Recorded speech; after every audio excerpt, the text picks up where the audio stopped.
Here's what happened, guys.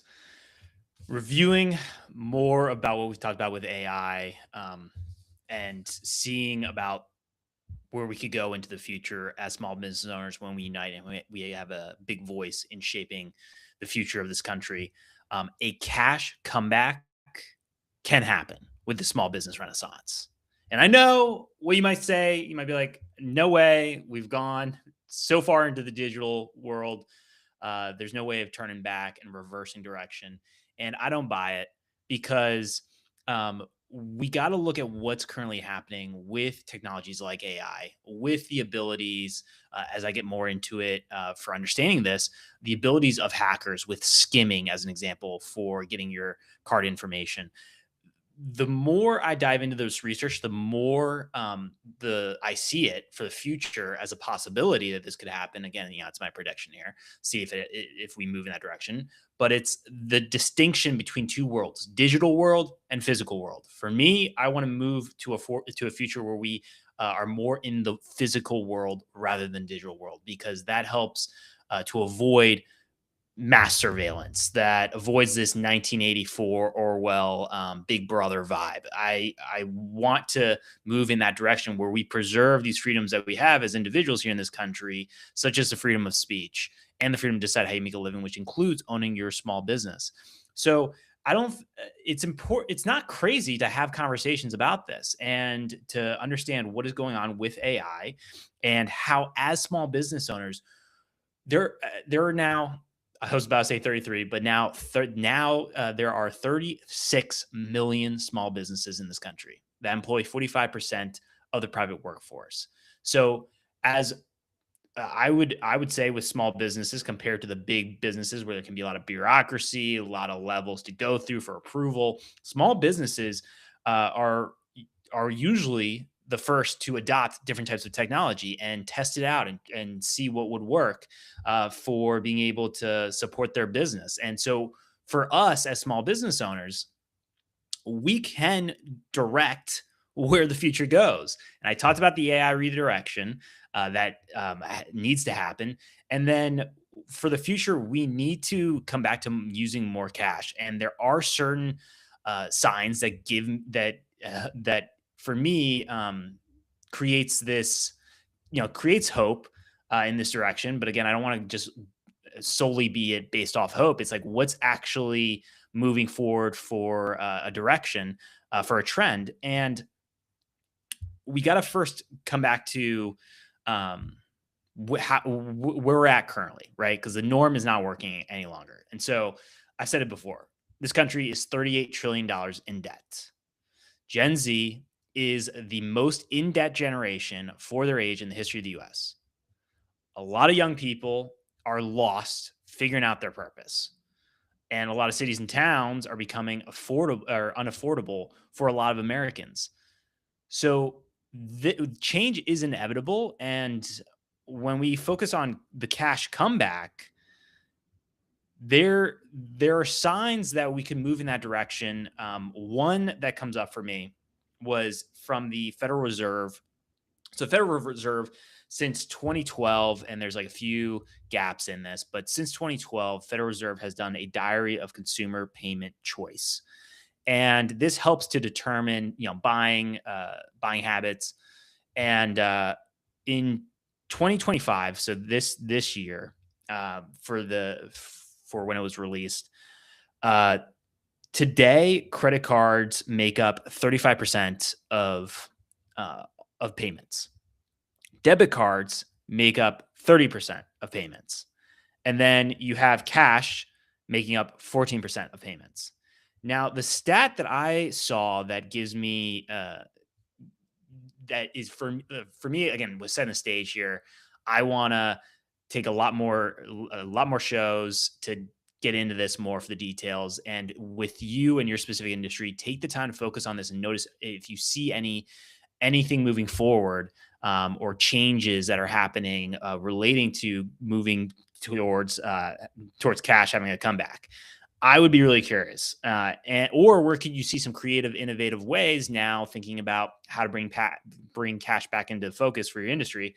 That'd be interesting too.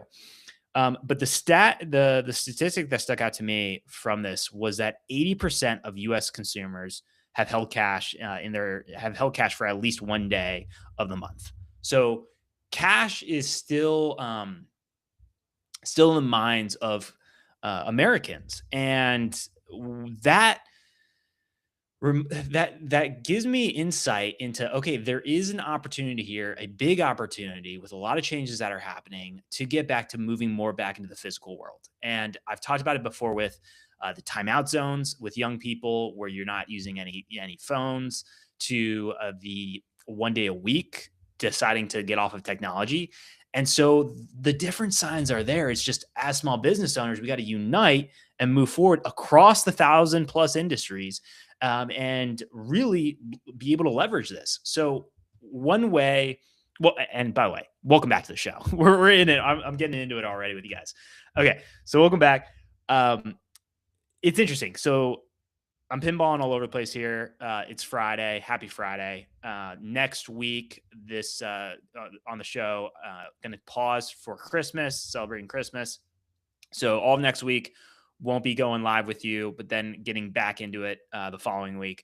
So what I want to share with you is, again, the 2025 Diary of Consumer Payment Choice. Let me go through those numbers again for today, and then I'm going to share with you what it was for 2015. This is when I was right after I graduated college back in 2014. This was the second full edition of this, from what I could find.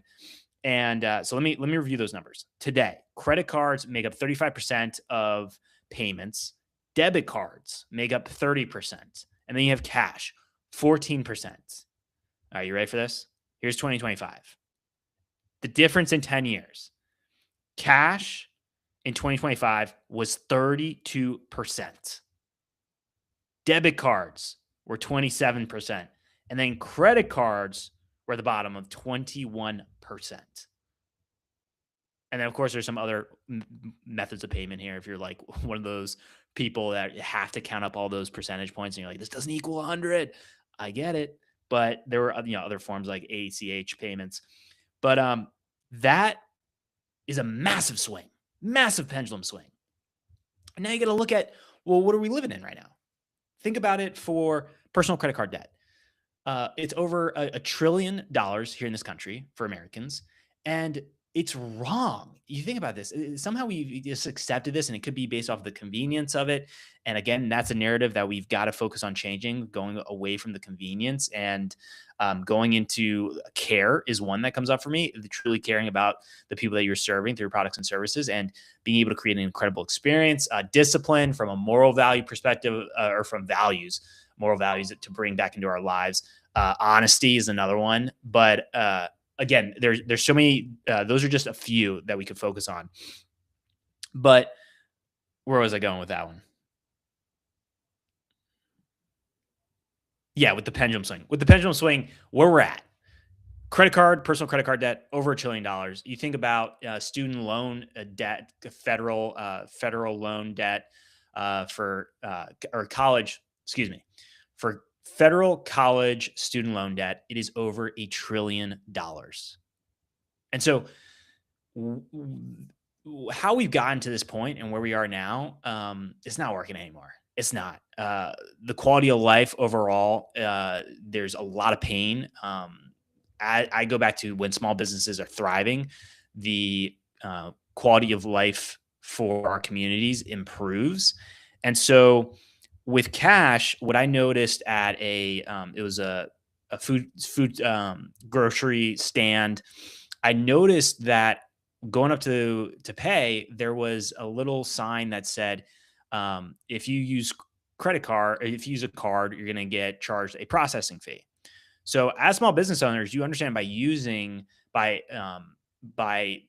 being able to provide credit card options for people to pay, there is a fee associated. And so think about the different fees that are involved here, and even fees from the infrastructure required to be able to make this happen. But all like the processing fee is a big expense that can come up if you absorb that as a small business. But when I saw that sign, I was like, okay, well, whoa, this is incentivizing me as the customer coming into this to pay cash, to make sure I have cash on hand so that I don't have to pay the processing fee. Because we know a lot of times the fees, taxes, they can get passed on, things sales tax, they can get passed on to us, the consumer. So this could be when I noticed that in my mind, I switched to like, oh, okay, yeah, like this would be like, it made me pause. I wasn't so quick to get my card out. And just that subtle change that we as small business owners could have on Americans as one way to leverage having a cash come back by saying, hey, if you're going to use a card, here's a processing fee. And you may already be seeing that in different industries, that that you're if as a consumer that you're going and you're spending money, or even within your specific industry, you may be noticing that as a trend where you're passing that processing fee on. Well, that could incentivize people to Americans to go back towards more cash. And again, this is one of many problems because the other question might be coming in, might be like, all right, RD, well, how do we make sure that people actually have the money to be able to have cash on hand to be able to pay for goods and services? Because you think about all these monthly payments, and I relate back to I had to deal with I've had issues with credit card debt, and you think about how wrong it is that, and we took it as like this is just the way it's got to be, for may have accepted it because of convenience, but it's like 30% uh, interest, annual interest, sometimes on these credit cards are 29.99%. Some even potentially higher, depending on the form of credit. And then, of course, you have some that are lower. Thinking about mortgages is another form, but something like that for the personal credit cards of like 29.99% annual. It's absurd. It's ridiculous. It is wrong. And we've gotten into a big mess. And so we have to now think future generations into rather than short term, how can we continue to focus long term and creating substantial change and improving the overall quality of life of Americans here in this country, and how can you raise the bottom 50% of small businesses in the industry, in different industries across the country. So this is a multi-pronged approach to how we, and multi-point is maybe the better way, multi-point approach to how we got to deal with moving forward and bring this vision of America's future as a small business renaissance into reality. But this gives me this is going to be another area I'm going to focus on even further. And I want to know specifically for your industry, what are certain trends that you're noticing that is causing people to move back into using cash? This cash comeback could be a possibility. Maybe some signs that you're noticing, early signs where we could continue to move forward. And if it's through marketing, if it's through signage, saying, hey, similar to what I talked about with the grocery stand, produce stand, having a sign saying, if you're going to use a credit card, it's going to be extra fee. What can be the ways that we can move forward? Because with the advancements of technology, I mean, there was also a safety element that came out with this of like, by using cards, you can feel safer. Well, that's changing now because of the amount of advancement in technology. I'm seeing it for stories where you think of identity fraud, you think about information that's on the dark web, you think about the skimming, how you can scammers can skim your information.